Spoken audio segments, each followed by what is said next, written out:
Andy, and Andy is where you are. He's Team Allie. He thinks Allie, the astrologer, is going to come out as a ongoing character that people are going to love and be very interested in. I love Lala, Allie. they're just building up how amazing Lala is. And Schwartz and Sandoval and Sheena are going to be back versus Katie and Ariana. Are we next season? I guess we're going to be seeing, because so far still we're not seeing much of Ariana dating. So I'm assuming next season we're going to see Ariana, Katie dating. Let's see Tom dating. Tom dating. They're all going to be back slutting it up. And let's see Ariana go at Lala and Sheena. That would be an interesting season-ish. Right? Yeah. It can't be about Sandoval. I find Anne to be very interesting. I like her picking up all this stuff, and she has the mother. Anne's very humorous to me. This Anne. I agree. Keep Anne around. And can we agree to kick Jo out and never speak to her again? I like Jo. I'm sorry. Still? Well, at least she's weird and different than this other group that's like the same old, same old. And the problem is, I don't know how the reason I also think that Valley Village continues is because they have to segue to an older show. I mean, Tom Sandoval, the problem with season or episode, what do we just have? Is it episode 8? Yeah, episode 8. I mean, here you are, the opening scenes. This man is in his 40s, okay? And it's the rainbow beaded necklace, shirtless, at a pool party with 10 people he doesn't know, drinking a Heineken. I mean, it's just so, like, dude, what are we, I just don't believe it. You can see why he had an affair. I guess. If this show would be a million times better.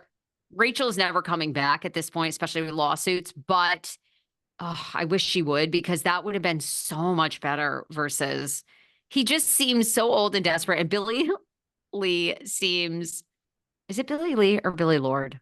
Billy Lee. Billy Lord is on American Horror Story and is podcast guest of mine's daughter, Andy's best friend, Chris Bozzi. Billy Lee desperately wants to get with Tom Sandoval. Desperately. And actually, at this point, that would be the most. Yes, I think she's in love with him, don't you? She sits there poolside, like just absolutely googly-eyed over him. That would be amazing. If I were Tom Sandoval, I think I would pursue that, because I mean, in that pool with those two blondes that they casted, and they claim that they know nothing about his cheating, and he's like, hey ladies, yeah, so I got a roommate, yeah, it's my ex-girlfriend. It's like, and they're like, see, I even think that was like a fake scene of like Tom is trying, right? Like he's trying to be this could be funny if it were actually authentic. Do you know what I mean?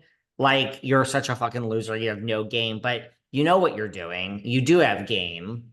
We've seen him at the shows. I mean, get laid. There's a line for him to get laid. And this is just you trying to be funny. Like, I'm 42 and I have a girlfriend and ex-girlfriend 10 years, and she's my roommate, and our place is a pigsty.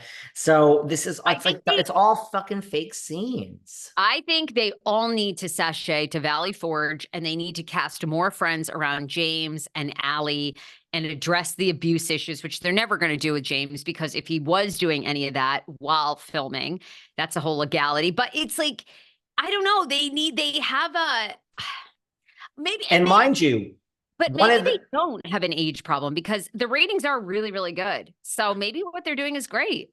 One of the best things to me was like when Jax was coming at Tom, and James is like, popcorn. Where's the popcorn? James is like, oh, I'm loving this. I'm loving this. I used to be out and everyone hated me, and now Jax is back, and look at, he's slamming Sandoval. No one could slam him the way Jax can. So James was like just eating it up. Imagine like if you were on these shows, like, you know what it is about these people? I think a lot of these people that are on these shows are fans of the drama. So when you're just sitting there watching the show, like James is almost like watching this episode like a fan. Like, imagine if you're like Maj. Yeah.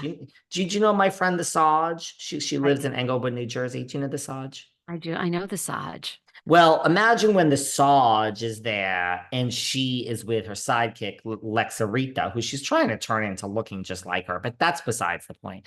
But the Sarge is there and Teresa and Melissa, team this one, team that one. How about team nobody? They're both awful. But when the Sarge is filming a scene between these two, and she's just like, these people are probably like, oh, this is a great day at work. I'm getting like a free show. Like, I think they know, like, oh, the viewers are going to love this. They're like kids in a candy store.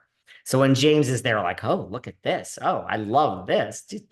Yeah, Right? I mean, it was the most interesting part to me of the whole night, really. I mean, I've been fighting you for a few weeks here and telling you it's better than you think. And now yeah, I'm right there with you. Well, Awful. I have Awful. I have thought season or episodes like 5, 6, 7, even last week, I thought they were fascinating. We learned more information. People are fighting, but this was so much filler. You know what the other problem is? Is that like it for me, it works on the Kardashians because they're so rich and famous and we know everything, but it's so scripted, the Kardashians, and we know it's Oh, scripted that when you find out like a year later and watch it, there is still something intriguing about it because they do give you something.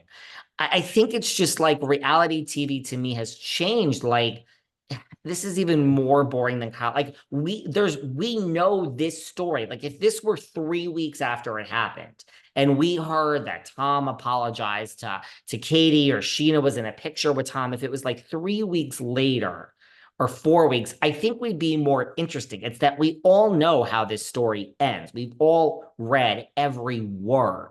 So to now right. watch it, it's like, I don't know, it does work for me on the Kardashians. Like, I just think maybe reality TV needs to change its actual model. Like you and I talked about this off air yesterday. Like the days of like the pop culture e-news and access Hollywood, like those shows are not being green lit anymore. That formula just doesn't Yeah. work because we have a phone and we can just click and we can see that Sheena Shea had a three-way and orgy with John Mayer, and we don't need to hear about it tonight from Mario Lopez in 7 hours. It still is the show but that's not the future. I think just maybe the future of reality TV is we have to change the model and somehow instead of cameras up, we have to film and edit, film and go into a fucking room and work for 24 hours and just get the shit Yeah, out. and turn it out, turn it. Two They weeks, three have right. weeks. They I mean, this is Hollywood, honey. We had a major global pandemic in 2020 where you could not leave your house. You were afraid to go to the grocery store to buy a fucking thing of water. And somehow Hollywood, Seacrest, Ripa, the Today Show with Matt Lauer, although he was kicked to the curb and banished.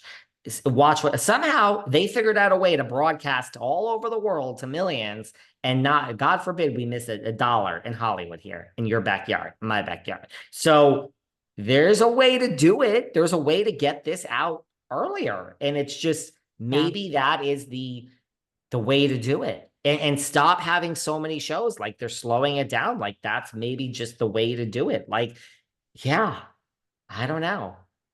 I mean, it doesn't have to be 24 hours.